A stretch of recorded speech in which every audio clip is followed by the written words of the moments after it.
আর এবার নজর রাখবো রাজভবনে শ্লীলতাহানির তদন্তে লালবাজার ইতিমধ্যে সেট গঠন করা হয়েছে ৮ সদস্যের সেট এবং আপনাদের জানিয়ে রাখি বিশেষ অনুসন্ধানকারী দল গঠন হয়েছে যারা সন্ধ্যায় গেছিল গতকাল রাজভবনে। আরো বিস্তারিত জানবো, কি আপডেট পাওয়া যাচ্ছে জানবো। অমিত আমাদের প্রতিনিধি রয়েছেন আমাদের সঙ্গে। অমিত, দেখুন, রাজভবনের এক অস্থায়ী মহিলা কর্মী শ্লীলতাহানির ঘটনায় লালবাজারের তরফে বিশেষ অনুসন্ধানকারী দল গঠন করা হয়েছে। ৮ সদস্যের এই অনুসন্ধানকারী দল ইতিমধ্যেই ঘটনার অনুসন্ধান চালাচ্ছে এবং পুলিশ সূত্রে খবর গতকাল সন্ধ্যের পরে এই সেটের বা অনুসন্ধান দলের কয়েকজন সদস্য তারা লালবাজারের বিভিন্ন অনুসন্ধান চালাতে ঘটনা কি ঘটেছে। কারণ গত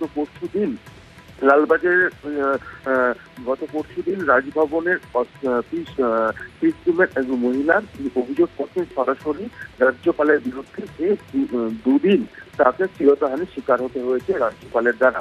এই মর্মে লিখিত অভিযোগও দায়ের হয়েছে। তারই অনুসন্ধান চালানো হচ্ছে কলকাতা পুলিশের তরফে। সেই অনুসন্ধান চালাতে গিয়ে অনুসন্ধানকারী দলের সদস্যরা গতকাল রাজভবনে সন্ধ্যের পরে সেখানে রাজভবনের বেশ কয়েকজন কর্মীকে তারা জিজ্ঞাসাবাদ করেছে এবং ঘটনা সম্পর্কে ব্যক্তিগত তথ্য সংগ্রহ করার কাজ করছে আমাদের কিন্তু পুলিশ সূত্রে খবর। অন্যদিকে রাজভবন থেকে প্রস্তাবে ক্যামেরা ফুটেজ সংগ্রহের কাজও কিন্তু শুরু করতে চলেছে লালবাজার, এমনটি কিন্তু লালবাজারের তরফে আমরা জানতে পারছি। বেশ অমিত, আর এখান থেকেই স্বাভাবিকভাবে প্রশ্ন উঠছে সাধারণ মানুষের মনে যে সিট কেন নয় সেট কেন, স্পেশাল ইনভেস্টিগেশন টিম বা সিট কেন গঠন করলো না লালবাজার? কারণ দেশের রাষ্ট্রপতি ও রাজ্যপালের সাংবিধানিক রক্ষা কবচ রয়েছে। ফৌজদারি মামলা হলেও পদে থাকাকালীন রাজ্যপালের বিরুদ্ধে কোনো ব্যবস্থা নেওয়া যাবে না, এমনটাই মত আইনজীবী অরিন্দম দাসের। কি বলেছেন তিনি, শুনুন। প্রথম কথা হচ্ছে যেমন আর্টিকেল 361টা ক্ল্যারিফাই করে দিয়েছে একদম ক্লিয়ারলি যে রাষ্ট্রপতি এবং রাজ্যপাল দুজনের এগেনস্টে কিছু করার জায়গা নেই যতক্ষণ ওনারা এই পজিশনে আছেন। তো সেই রক্ষা কবচটা আমাদের যে আর্টিকেল 14 যে আমাদের fundamental right equality before law, মানে সবাই আইনের সামনে আইনের চোখে সমান, এই বিষয়টাকে যদি আমরা ধরে নিই সেটাকে ধরেও কিন্তু আপনারা কিছুই করতে পারবো না, কারণ একটা কনস্টিটিউশনাল বার্ড এখানে দেয়া আছে। এবং এই ক্ষেত্রেও যে কমপ্লেন আমরা বলছি সে কমপ্লেন হয়তো শোনা হয়েছে, এফআইআর হওয়ার কোনো জায়গা নেই।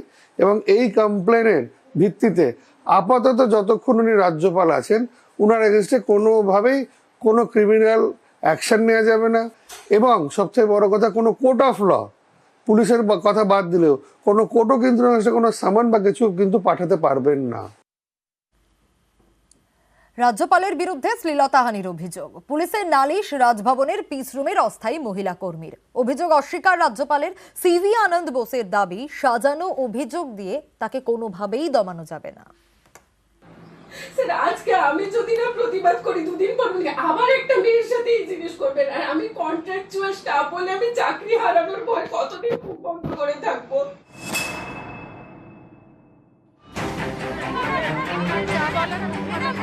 রাজ্যপালের বিরুদ্ধে শ্লীলতাহানির অভিযোগ। খাস রাজভবনে শ্লীলতাহানি করা হয়েছে বলে অভিযোগ। এই অভিযোগ তুলেছেন রাজভবনের পিসরুমের এক অস্থায়ী কর্মী। প্রথমে রাজভবনের ওসির কাছে অভিযোগ জানান মহিলা, পরে বৃহস্পতিবার রাতে হেয়ার স্ট্রিট থানায় লিখিত অভিযোগ দায়ের। একজন মহিলা যিনি রাজভবনের স্টাফ, উনি এসে একটা কমপ্লেন এনেছেন শ্লীলতাহানির। এটা রাজভবনের অফিসে যেহেতু জমা পড়েছিল, সাবসিকুয়েন্টলি রাজভবনে যেটা আমাদের পুলিশের আউটপোস্ট আছে ওনারা ওটাকে ফরওয়ার্ড করে হেয়ার স্ট্রিট থানাতে দেন। সাবসিকুয়েন্টলি ওটা আমরা নথিভুক্ত করেছি এবং আমরা ইনকোয়ারি করেছি। এটা কমপ্লেন আছে মানে হিজ এক্সেলেন্সি গভর্নরের এগেইনস্টে।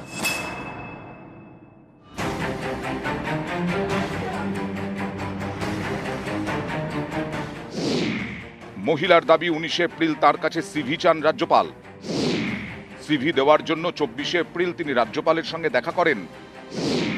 অভিযোগ, সেই সময় প্রথমবার তার সঙ্গে অশালীন আচরণ করা হয়। এরপর বৃহস্পতিবার দুপুরে তিনি ফের রাজ্যপালের সঙ্গে দেখা করতে যান।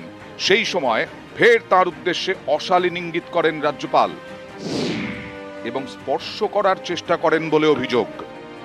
স্যার, আজকে আমি যদি না প্রতিবাদ করি দুদিন পর আবার একটা মেয়ের সাথে এই জিনিস করবেন, আর আমি কন্ট্রাকচুয়াল স্টাফ বলে আমি চাকরি হারানোর ভয় কতদিন খুব বন্ধ করে থাকবো। দেখুন, উনি আমাদের যেই কমপ্লেনটা দিয়েছেন ওটার মধ্যে উনি একাধিক দিনের উল্লেখ করেছেন। এবার সেটা আমরা খতিয়ে দেখছি। বৃহস্পতিবার রাতেই বিবৃতি দিয়ে সমস্ত অভিযোগ অস্বীকার করেন রাজ্যপাল সিভি আনন্দ বোস। বিবৃতিতে বলা হয়েছে, সত্য প্রমাণিত হবেই। সাজানো অভিযোগ দিয়ে আমায় দমানো যাবে না। আমার ভাবমূর্তিতে কালি লাগিয়ে যদি কেউ ভোটের ফায়দা তুলতে চান, ভগবান তাদের মঙ্গল করুন। রাজ্যে দুর্নীতি এবং অশান্তির বিরুদ্ধে আমার লড়াই চলবে। নিউজ 18 বাংলা। রাজ্যপালের বিরুদ্ধে শ্লীলতাহানির অভিযোগ, নিন্দায় সরব হয়েছে তৃণমূল। পাল্টা দিলীপ ঘোষের দাবি, এটা শাসক দলের চক্রান্ত। রাজভবনে আরো বড় রাজনৈতিক ষড়যন্ত্রের আশঙ্কা প্রকাশ রাজ্যপালের। কলকাতা থেকে গেলেন কেরল, যাওয়ার আগে তিনি বললেন পালানোর লোক নন তিনি। রাজ্যপালের বিরুদ্ধে শ্লীলতাহানির অভিযোগ, এ নিয়ে ভোটের বাংলায় জোর শোরগোল। রাজ্যপাল তার বিরুদ্ধে নারী নির্যাতনের অভিযোগ, যে রাজ্যপাল নাকি বলেন তিনি পিস রুম করছেন, সেই পিস রুম কি আসলে নারী সম্মানের পিস হ্যাভেন হয়ে গেছে? গুরুতর অভিযোগ, সে অভিযোগ হচ্ছে শ্লীলতাহানির। মহামান্য রাজ্যপাল, আর মহামান্য বলবো কিনা জানি না, যিনি এত বড় বড় জ্ঞান দিতেন এবং সন্দেশখালি যেতেন, নারী সম্মানটা কি সমস্ত বলতেন, আজকে তার রাজভবনে একটি মেয়ে, একটি মহিলা, সে এই অভিযোগ করছে। পাল্টা রাজ্যপাল বিবৃতি দিয়ে দাবি করেন সত্য প্রমাণিত হবেই। সাজানো অভিযোগ দিয়ে আমায় দমানো যাবে না। শুধু অভিযোগ অস্বীকার নয়, বিবৃতি দিয়ে চন্দ্রিমা ভট্টাচার্য ও পুলিশের উপর নিষেধাজ্ঞা আরোপ করেন রাজ্যপাল। বলে দেওয়া হয়, কলকাতা, ব্যারাকপুর এবং দার্জিলিং এর রাজভবনে ঢুকতে পারবেন না চন্দ্রিমা। চন্দ্রিমার অনুষ্ঠানেও যাবেন না রাজ্যপাল। তদন্তের নামে পুলিশও রাজভবনে ঢুকতে পারবে না।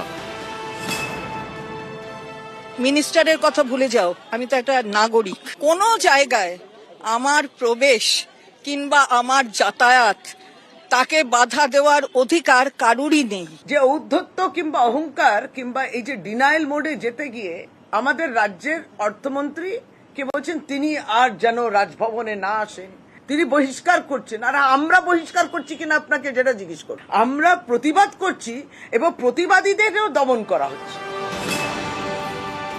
এই বিষয়ে তদন্ত হোক, তদন্ত হলে সমস্ত কিছু ক্লিয়ার হয়ে যাবে। ডিএমসির রাজনীতি এখন মাটিতে নেমে গেছে, এটা নতুন নয়, আমরাও জানতাম এই ধরনের চক্রান্ত চলছে, আর সেটা আজকে প্রকাশ্যে এসেছে। বৃহস্পতিবার রাজ্যপালের বিরুদ্ধে শ্লীলতাহানির অভিযোগ, এ নিয়ে জোর বিতর্ক। এরই মাঝে শুক্রবার বাংলা থেকে কেরলের উদ্দেশ্যে রওনা দেন রাজ্যপাল। কলকাতা ছাড়ার আগে বলে যান তিনি পালানোর লোক নন। একই সঙ্গে আশঙ্কা প্রকাশ করেন রাজভবনে আরো বড় রাজনৈতিক ষড়যন্ত্রের।